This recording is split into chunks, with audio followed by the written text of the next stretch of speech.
Welcome back my YouTube channel sociology life study. और आज हम बात करेंगे यहाँ पर historical perspective of study of Indian society, अर्थात जो भारतीय समाज है उसके अध्ययन के ऐतिहासिक परिप्रेक्ष्य के बारे में। तो आप इतना समझ लीजिए पहले कि जो ऐतिहासिक परिप्रेक्ष्य है उसका उपयोग किन किन समाजशास्त्रियों ने किया। तो देखो, सबसे पहले नाम आता है इसमें हर्बर्ट स्पेंसर का। हर्बर्ट स्पेंसर ने उद्विकास के विभिन्न स्तरों का जो उल्लेख किया है उसमें उन्होंने ऐतिहासिक परिप्रेक्ष्य का उपयोग किया है। दूसरा नाम आता है वेस्टरमार्क का। वेस्टरमार्क ने परिवार और विवाह संबंधी जो अध्ययन किया है उसमें ऐतिहासिक परिप्रेक्ष्य का उपयोग किया है। तीसरा नाम आता है इसमें कार्ल मार्क्स का। इन्होंने इतिहास की भौतिकवादी व्याख्या की, अर्थात जो वर्ग संघर्ष का सिद्धांत है और ऐतिहासिक भौतिकवाद है वो उनका एक प्रमुख अध्ययन माना जाता है। और अगला नाम आता है इसमें सोरोकिन का। सोरोकिन ने अपनी एक पुस्तक है उनकी जिसका नाम है सोशल एंड कल्चरल मोबिलिटी। उसमें उन्होंने सामाजिक एवं सांस्कृतिक परिवर्तन की जो व्याख्या है वो ऐतिहासिक परिप्रेक्ष्य के आधार पर की है। और इसी तरीके से मैक्स वेबर ने धर्म की जो विवेचना की है वो भी ऐतिहासिक परिप्रेक्ष्य के आधार पर की है। जनरल नॉलेज के और कंपटीशन जो है उनके लिए आज की जो क्लास है वो बहुत ज्यादा इंपॉर्टेंट है, क्योंकि इससे कई बार कुछ प्रश्न इस तरीके के पूछ ले जाते हैं।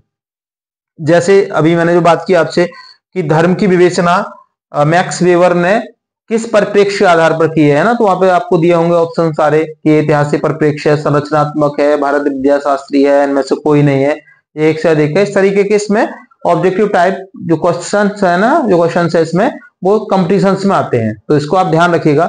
अब बात करते हैं कि ऐतिहासिक जो पर्सपेक्टिव है वो है क्या।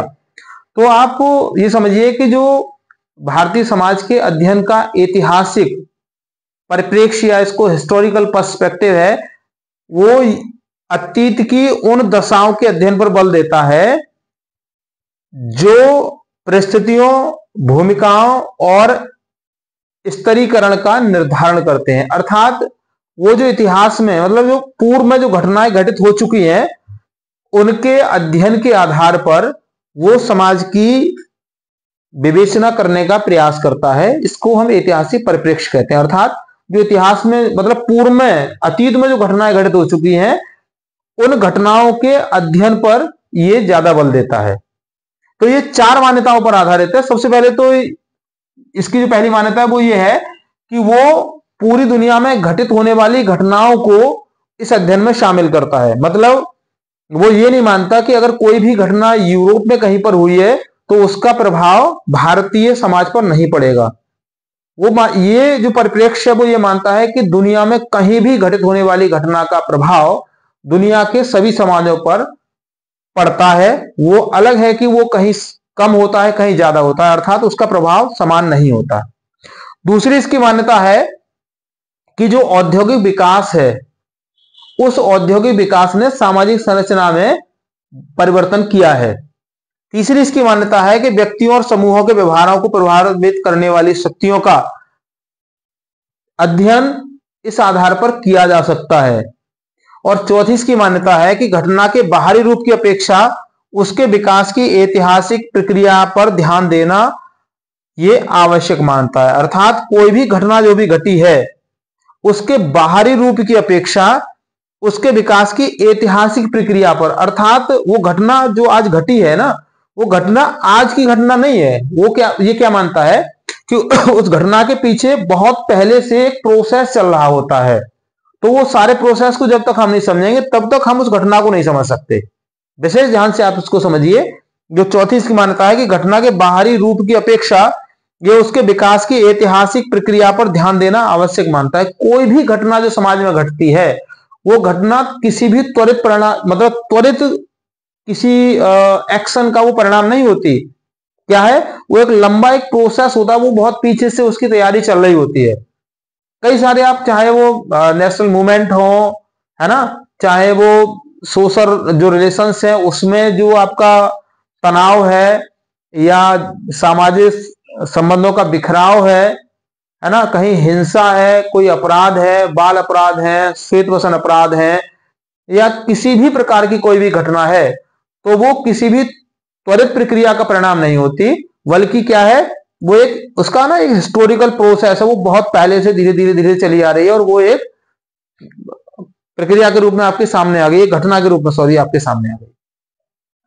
तो अब बात करते हैं कि जो भारतीय समाजशास्त्री हैं उनमें से किस किस ने ऐतिहासिक परिप्रेक्ष्य को दृष्टिगत रखते हुए अपने अध्ययन में इस उपागम का उपयोग किया है और भारतीय सामाजिक संरचना को समझने का प्रयास किया है। तो उसमें सबसे पहला नाम इसमें आता है AR देसाई का, AR देसाई। दूसरा नाम आता है इसमें कैथरीन गफ का, कैथरीन गफ। ये ऐसे समाजशास्त्री हुए कि इन्होंने केरल और तमिलनाडु के कुछ गांव का अध्ययन किया और उन्होंने ये माना कि इन गांवों की जो कृषि व्यवस्था है, इस कृषि व्यवस्था में जब से आधुनिक जो कृषि यंत्रों का उपयोग बढ़ा है, जब से मॉडर्नाइजेशन बढ़ा है, अर्थात जो आधुनिक चीजों का, आधुनिक मशीनों का उपयोग कृषि में जब से हुआ है, तब से इस समाज की कई सारी जो परंपराएं हैं उन परंपराओं में बदलाव आया है, परंपराओं में परिवर्तन आया है। इन्होंने थॉट्स दिया था कि जो आधुनिक यंत्रों के द्वारा जो कृषि होने लगी है उससे क्या है कि जो कई परंपरागत जो कई परंपराएं थी इन समाजों की, वो परंपराएं बदलने लगी है, उनमें बदलाव आया है। इसी तरीके से एक समाजशास्त्री हुए PC जोशी, उन्होंने भी अपने अध्ययन में इस उपागम का उपयोग किया है। एक समाजशास्त्री हुए हैं इसमें DN धनागरे, उन्होंने ऐतिहासिक परिप्रेक्ष्य का उपयोग किया है। और नर्मदेश्वर प्रसाद ने भी ऐतिहासिक परिप्रेक्ष्य का उपयोग किया है और राधा कमल मुखर्जी ने भी अपने अध्ययन में इस उपागम का उपयोग किया, अर्थात ऐतिहासिक परिप्रेक्ष्य का उपयोग अपने अध्ययन में किया है। सो आज की क्लास में बस इतना ही। जुड़ने के लिए थैंक यू। अगर चैनल पर नए हैं तो उसको सब्सक्राइब कर लीजिए और वीडियो पसंद आए तो लाइक शेयर कीजिएगा। मिलते हैं अगली क्लास में। जय हिंद।